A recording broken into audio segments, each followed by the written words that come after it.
At this point, I have done 3 videos covering the film Oppenheimer, this one being my 4th. And I swear this will be the last one, but I have one last very cool thing to talk about in relation to this movie. But before I get into that, I want to say thank you so much for the love on the oldest view video. It's at over 400 views at this point. I haven't checked today, but either way, that is a lot of views, so thank you so much. And I've got a lot of great videos coming down the pipeline that will talk about more horror subjects similar to the oldest view. But for now, I want to wrap up my series covering the film Oppenheimer. And this video was inspired by a conversation that I had about the movie with my brother. My brother is an aspiring author who is going to school to get a degree in creative writing. We are both storytellers at heart, but while my focus tended towards the medium of film and video, he tended towards the written form of writing and books. And so we're going to get into something that I find very fascinating about the origins of the film Oppenheimer and the implications that it has for not only the story as a whole, but for our culture as a whole. So with all that said, let's get into the video. But first, a word from our sponsor. I'm on a mission to make content creation my job, and to do that, I need your help. In the description, there is a link to my Patreon where you can support me in exchange for benefits, as well as a link to my Twitch channel where you can support me through subscriptions and bits, as well as a PayPal if you're feeling generous. Thanks for listening to my speech, and we're going to get back to the video. See, when I was having this conversation with him, I brought up the title for the book that inspired the film, and when I did, he visibly leaned forward in his seat. You see, the screenplay for Oppenheimer was inspired largely by the biographical book American Prometheus. And in naming the book that, this provides the reader with a clear narrative goal that the book has. It is directly comparing the story of Oppenheimer to that of Prometheus, the Greek titan who gave fire to mankind. Even the film Oppenheimer at the very beginning alludes to this comparison. And this is where my brother's insight into what this means came into play. You see, there are many philosophies around literature and the stories that we tell. One popular one is that there are only 7 types of stories in the world, and any narrative that you can find across books, movies, or whatever medium will follow one of those 7 types.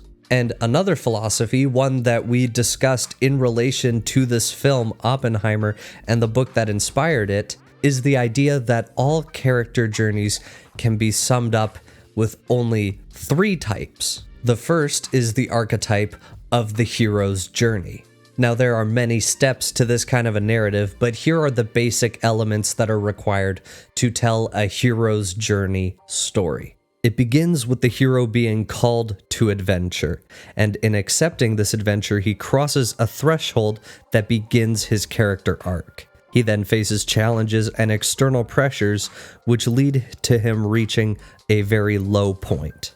And from there, he learns to rise above the evils and begins the process of transformation and atonement, having conquered these evils. And then, having conquered these evils, the hero returns home, concluding the story.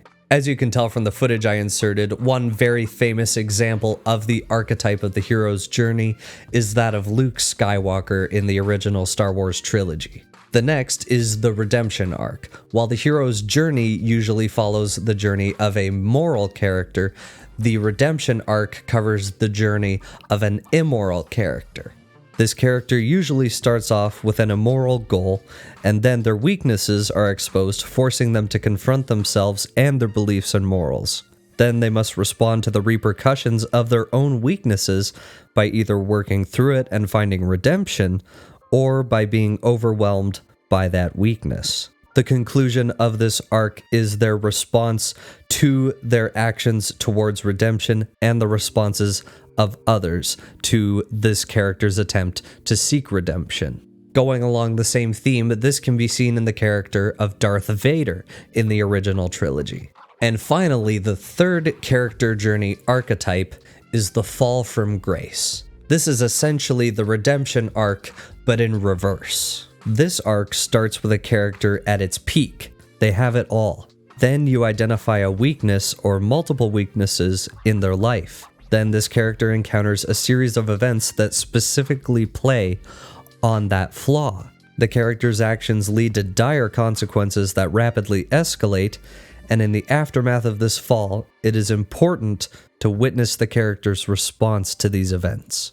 This ultimately results in the character being forced to confront the consequences of their actions. The final step is the character having to deal with this new state that they are in. And a great example of this is Anakin Skywalker in the prequel Star Wars trilogy. And this philosophy of the 3 types of character journeys is important because Oppenheimer's story in real life, in the book and in the film, is a real life fall from grace. And in our modern Western society, which is heavily influenced by Greek and Roman culture, the pinnacle of the fall from grace archetype is and has been for thousands of years the story of Prometheus. This is what inspires that comparison. And in doing research into the myth of Prometheus for this video, I came across other parallels that I find quite interesting. So I hope you'll indulge me in this little tangent. See, in the original myth, the Titan Prometheus was first and foremost a craftsman and a sculptor. In some versions of this myth, Prometheus is credited with creating the human race by forming them out of clay. And when he looked on humanity, he saw that they were weak. In their desperate struggle to survive, there was little time to advance their society. And so, taking pity on them, he resolved to steal fire from the gods, which had been strictly forbidden by the chief god of the Greek pantheon, Zeus. And so, in secret, Prometheus came to humanity and taught them the secrets of fire. He also gave them knowledge of craftsmanship and metallurgy. For the Greeks, Prometheus existed at the very center of science and culture. Obviously, Zeus saw what Prometheus had done and decided to punish him. And for his punishment, Prometheus was chained to a rock for all eternity. And every day, Zeus would send one of his eagles to tear out Prometheus's liver and devour it. His liver would then regrow so that it could be devoured the next day. Now, for context, in ancient Greece, it was believed that the liver was the center of human emotion in the body. So if the myth had been written in modern times, or had the Greeks had modern knowledge of anatomy, then in all likelihood the eagle would rip out Prometheus's heart every day. In the Greco-European context, Prometheus is the definitive fall from grace story. And then thousands of years later, in the 19th century, there then came another culture-defining fall from grace story. And that is the story of Mary Shelley's Frankenstein, or as it's known by its alternate title, the modern Prometheus. And there are definite similarities between these two stories. Victor Frankenstein begins his journey as a very eager student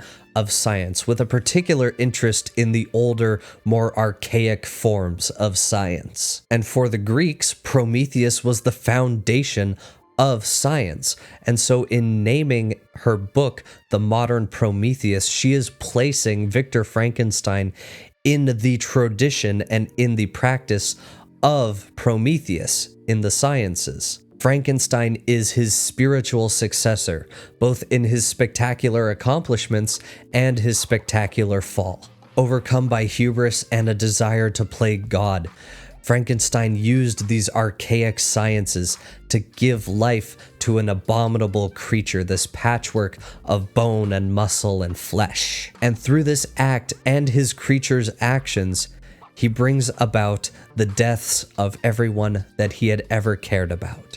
His punishment is to watch helplessly as the creature he created dismantles and destroys his life and everything he ever loved. In a metaphorical sense, the monster rips out Frankenstein's heart, just as Zeus's eagles rip out Prometheus's heart, or rather his liver, every day. While the setting and characters are different, Frankenstein is put through the very same fall from grace that Prometheus had.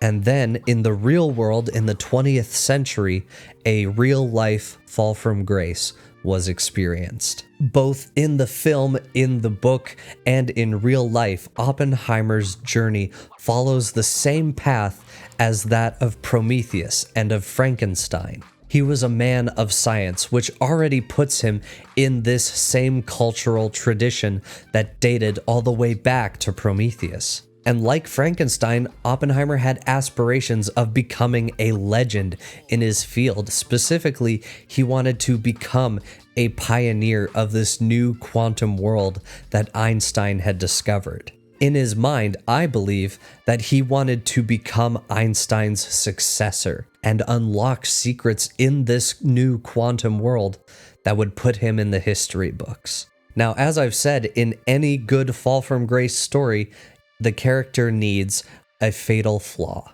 Just a warning, I'm going to be talking about Oppenheimer's life as if it were a narrative. I know objectively that he was real. Obviously, I cannot speak to the mind of the real Oppenheimer, but in the film, I believe that his fatal flaw was a deadly combination of hubris and naivete. He took on the Manhattan Project because he wanted the prestige and the glory that came with it. His spoken rationale for creating the atom bomb keeps changing throughout the film, but his unspoken rationale, I believe, is that he always wanted to be the next Einstein.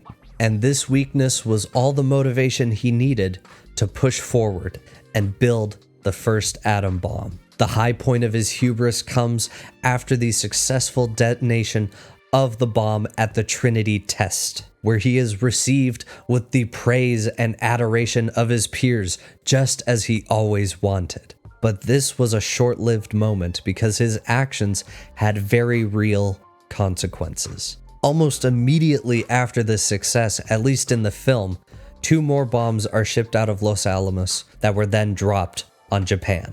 And from that moment, everything that happens is completely out of his hands. Him and his team are the people who devised this creation and who cheered at its success, but now they are powerless and can only watch and listen for what their creation is used for. The military got what they wanted, and they could now produce as many bombs just like it as they wanted, and Oppenheimer was no longer needed.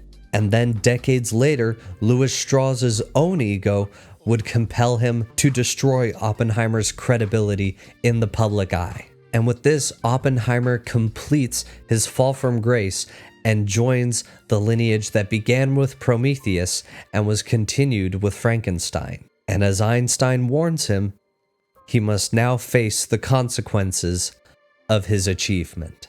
The film Oppenheimer is fantastic, and one of the many reasons I believe it is the mythic connotation that this film has. I'm now just realizing this is going to be a very short video. Honestly, that's fine. That's probably for the best, actually. Inspired by the book American Prometheus, Nolan made a film about a man who walked the path of giants. A man whose legacy, for better or for worse, will shape the destiny of humanity. And this film does an excellent job at depicting the gravity of these acts and the consequences that they have. And above all, it firmly establishes Oppenheimer's life and legacy in a tradition that has lasted for thousands of years, as he takes his place next to 2 bastions of knowledge, whose ambitions and intellect became their undoing. An unholy trinity of the father of Western science, the man who gave life to a creature destined to take life, and the inventor of a device that could be used to destroy humanity. And this is the mythic implication and cultural impact of Oppenheimer. And with that said, thank you so much for watching. This felt very short to record. You probably saw the timestamp when you clicked on this video and was like, Hey, that's not a 45-minute video. What's going on here? Not every video I do has to be that long. It just feels weird to record a short video after usually sitting down here for hours to film. I've been filming for less than 40 minutes at this point. But even though this video was a little bit short, I hope that you enjoyed. I hope it was informational for you. And I just want to say thank you so much for watching. And thank you, of course, to all the new subscribers, especially from all the attention that the Oldest View video received. We are on the road to 500 subscribers, and each of you means a lot to me and to this channel, so thank you so much. And of course, a huge thank you to my patrons, Sean, and my top tier patrons, RD and Snowy. You all mean the world. Thank you so much for continuing to support me and support the content and support my dream of doing this as my job, because that would be my greatest joy. And I've got a lot of great videos planned for you all in the future, a lot of great spooky videos for those of you who loved the Oldest View video. So I hope you stick around and I hope you enjoy. And I will see you next week for whatever video that I've got cooking next. I hope you're excited for that, because I know that I am. And cut.